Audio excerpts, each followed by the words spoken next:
It's a orange juice. The Goblin Cage starts off as a building type unit that has 800 hit points and a very short 15-second life timer. With the really short life timer, the health decays very rapidly. Every 5 seconds, it loses a third of its health. That's around 270 hit points in just 5 seconds. In just 5 seconds, it's going to tank one less hit from a Hog Rider.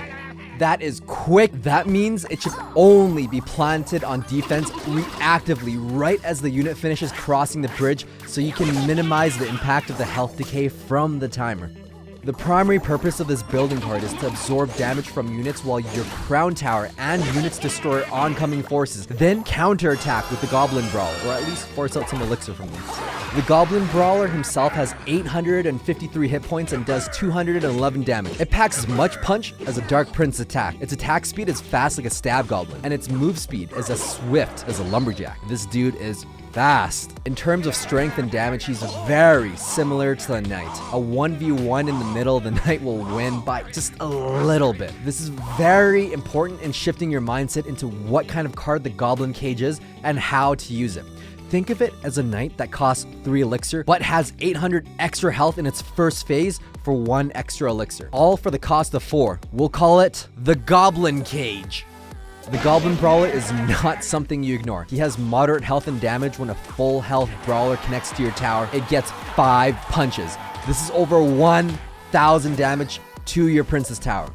Despite the Goblin Brawler having lower health, he's way faster in move speed and attack speed. When left undefended, the Brawler will do just a bit more damage than the Knight will.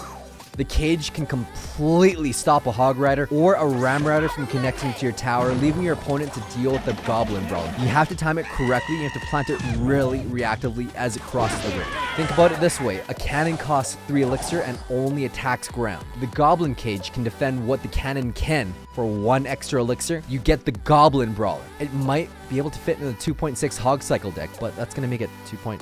Dang it. If you plant the Goblin Cage 1 tile on the other side of the arena, the Cage can pull an entire minion horde. Once the Brawler is released, he's going to kite those minion hordes, and he's going to deal damage to the other Princess Tower if your opponent ignores him. If you're defending a melee unit, you can plant the Cage in a 4-3 plant to pull the opponent so both towers can defend. This also gives your tower more time to shoot while he gets pulled. If you're defending a ranged unit and you have to do the optimal 4-3 plant, the Goblin Brawler spawns too far from the ranged unit, and the Musketeer is going to get some hits on the Brawler. Whereas if you plant the Cage right on top of the ranged unit, that Brawler spawns on top of them and starts immediately clobbering them. That Musketeer gets 0 hits on the Brawler, and now he's just that much more threatening at full health, speeding towards their tower. This even works against Sparky. The Cage can tank 1 shot. The Brawler can stab, stab, stab, and if necessary, will absorb that second attack from Sparky. For charging units like a Prince or a Battle Ram, you'll want to do the same 4-3 plant to maximize the distance of the pull. This will fully stop both Princes and Barbarians with the help of the Brawler and the tower. The Goblin Cage can even fully stop the Mega Knight. That is a positive elixir trait. The Brawler himself can be stopped by almost anything. Even skeletons can stop him if planted correctly, but you have to do the proper placement and place him as far from your tower as possible. Otherwise, he's going to get 1,000 damage on your tower left ignored. Remember, he does move very fast, so snowballing, logging, or even using an Ice Spirit will not be enough to stop him. Even planting bats or minions on him too late will make him connect to the tower. You have to plant them as early as possible. It can defend against a giant skeleton after taking care of him. He's one of the few units that can outpace the death bomb and avoid that death damage. He's just really, really fast. The Goblin Cage is actually a really decent lightning rod, both the Cage and the Goblin Brawler. However, around the 800 health range, you'll be able to absorb 2 of the 3 lightning strikes. You'll need the 3rd unit to tank the 3rd strike if you're trying to lightning rod your Princess Tower. In other cases, this may be beneficial to save a wizard or Electro Dragon from getting lightning. The Cage does have more health than an Electro Dragon after all, so it will save your Electro Dragon. Similar to the Battle Ram, once destroyed, those Barbarians spawn from the Battle Ram. Once the Cage is broken, the Goblin Brawler spawns from the Cage. He doesn't exist for a very brief moment, letting units lock onto the next closest target that exists on the map. You can kind of see this against the Bandit or even the Mega Knight. They'll dash or jump onto the Brawler if the next closest unit is within range. The Goblin Cage is weak against dual lane pressure decks such as 3M, Royal Hogs, and Royal Recruits. Remember, he's not a great tank and only attacks one unit at a time. He's also weak to swarm units, so pairing spells like Zap, Poison, or Log will synergize well with him and clearing out all of his obstacles, allowing him to beeline straight towards that Princess Tower. Even though he can completely stop a Hog Rider and Ram Rider if there's a tank in front of them, having a Goblin Cage won't completely stop him from connecting to your tower. You're gonna need a bit more juice to stop both the tank and the Ram Rider. The cage does start off as a building after all. Just like the bomb tower or the cannon, it can lure building targeting units. Because the cage itself doesn't attack at all, it's weak against lava loon. The lava hound tanks for everything while the balloon blows over the cage and onto your tower. So have your air defenses ready.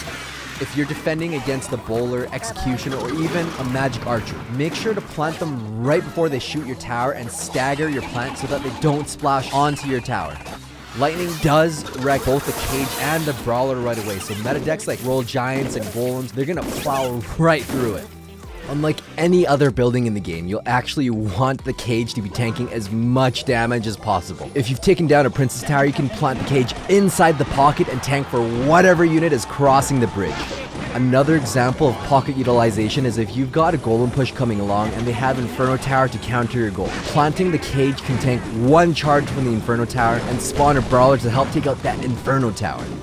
You've made it this far into the video. This means you're really into tech tips. If you've watched my ultimate building guide video, you'll know that spawners have a 1 tile hitbox radius, while all of the other attacking buildings like Mortar, Expo, Cannon, they have a 0.6 tile hit radius. The Goblin Cage is classified as a spawner and will have a 1 tile hitbox radius. Just like all the spawners, if placed 3 tiles in the river and 3 tiles away from the Princess Tower, Fireball will be able to reach the cage, whereas Fireball cannot touch it if it's a cannon or anything else. It's useful to know if the cage is a spawner, because for placements like 4-1 that pull a lava hound, sometimes it does, sometimes it doesn't. It's all based on the type of building that you play, spawner or attacking. Overall, I think it's a very balanced card. It would be very interesting to see if this fits into the meta and what archetype it fits into. With the Goblin Cage being a reverse cannon cart, I think it can replace cannon. Kind of. We'll see. It's just 1 elixir more. So what I've done is I put the Goblin Cage in the 2.6 deck. So really, it's 2.8 now. So now this is the patented 2.8 deck. You saw it here first. If it was meta, I made it. Then we have another deck. I replaced Furnace with this. Does it replace the Furnace? Does it replace Spawners? Probably not, because the Furnace synergizes really well and it kind of clears the minions and bats so that you can't put stuff on top of the Royal Giant, so it's not going to work here, but we're going to do it anyways. But this one, I'm more curious about this. We're going to do the Royal Giant first. Seft is running a Goblin Cage deck as well, and he has a building targeting troop for all of them. I have the Royal Giant in mine, so it's kind of fair grounds. We don't know what's going on. Not quite the traditional spawner, even though we mentioned earlier that it does have 1 tile radius. So you don't really want to put it down like a spawner, even though it's bigger. Oh, goodness gracious. He had the same idea. He's doing Hog Cycle. 100% he's doing Hog Cycle. 100%. Okay, so he's got skeletons and he'll have the cannon to block my Royal Giant. Oh no, he used it. Here's what I'm gonna do. I'm gonna put the Royal Giant right there. The stabs are like, whatever.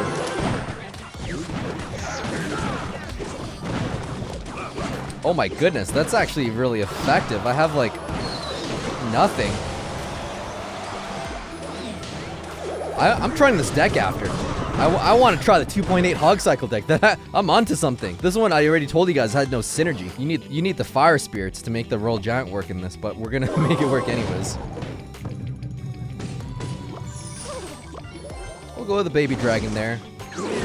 He'll have the Goblin Cage to defend it, but I have the Royal Giant.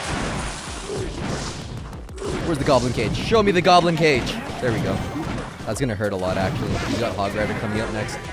Terrible idea. Absolutely terrible ideas. All I can do is knock the Hog Rider into the other lane. Totally intentional. I lost the tower anyways. Oh my goodness. Look at him use like Ice Golem to kite that away. Everything's very effective. I'm gonna put the Lumberjack in the very back. Maybe cycle to my Goblin Cage. I was a little late. Oh my, are you serious? Go, get back up to the Goblin Cage. That 2.8 deck is actually really good. There's no way that Hog Rider's not going to connect, so it's doomed. It's doomed. I'm doomed. I don't know if it's because I used a really old meta deck, or if the 2.8 Hog Cycle Goblin Cage actually works. Interesting. That's going to be it for the game. He wins this match. Now we have the same deck. I think he's going to use a different deck. We're both onto the same thing. If we used it first, it would have been a mirror match. It would have been ridiculous. I'm going to go with an Ice Golem in the very back. Slow and steady wins the race. He's got a Lava Hound. All right, well, let's see if he has Goblin Cage for that. If you never fireball the cage. Oh my goodness. I feel like I can pull it. I'm going to pull it. Yes. Pulls the Lava Hound. 4-1. Okay. And let's wait for the minions to come. Jumps on top. Everything explodes. That Mega Minion is trouble. Pull it back up. Defends against it. Okay. I feel very comfortable about this. He's going to have Barbarians for my Hog Rider. Or the Goblin Cage. I wonder if he put Goblin Cage in there. He should have. The agreement was we have Goblin Cage when you have a building targeting troop in there. Let's see how it goes.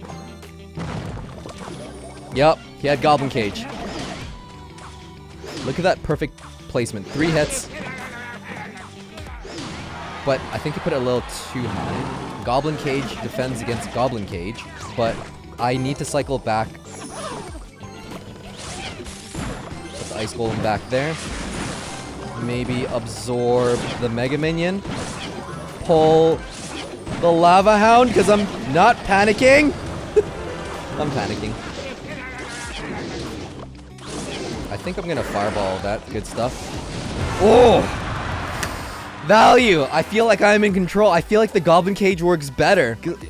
Oh, it's beautiful. We're on to something. This deck is not bad. I'll put the Ice Golem in the back. Now, I can't get through. He can't get through. This is really frustrating for both of us. I'm gonna cycle back. Maybe I will go in and go for the Hog Rider. He's gonna have Barbarians, so I go in for the Fireball. Oh my goodness. Balloon is not going. Balloon! Goblin Cage does not stop the balloon. He's got Goblin Cage. I'm so doomed. Now, is this where I want to fireball it? Yeah. I'm not a good 2.6 Hog Cycle player, but I think a really experienced 2.6 Hog Cycle could have definitely beat this matchup. I think that's the one matchup that was a bad example, actually, now that I think about it, because with the cannon, it's 3 elixir, and with a 3 elixir cannon, what you can do is you can cycle all of these goodies. You can cycle back to a second cannon, pull the Lava Hound into the king. With this costing 4 elixir, I don't think that's possible. So that's the one thing that it changes about this deck, but I think it's still very viable in this. I want to see you guys comment down below what you think it's going to work in. Hope you guys found this video useful, and stay tuned for more quality OJ.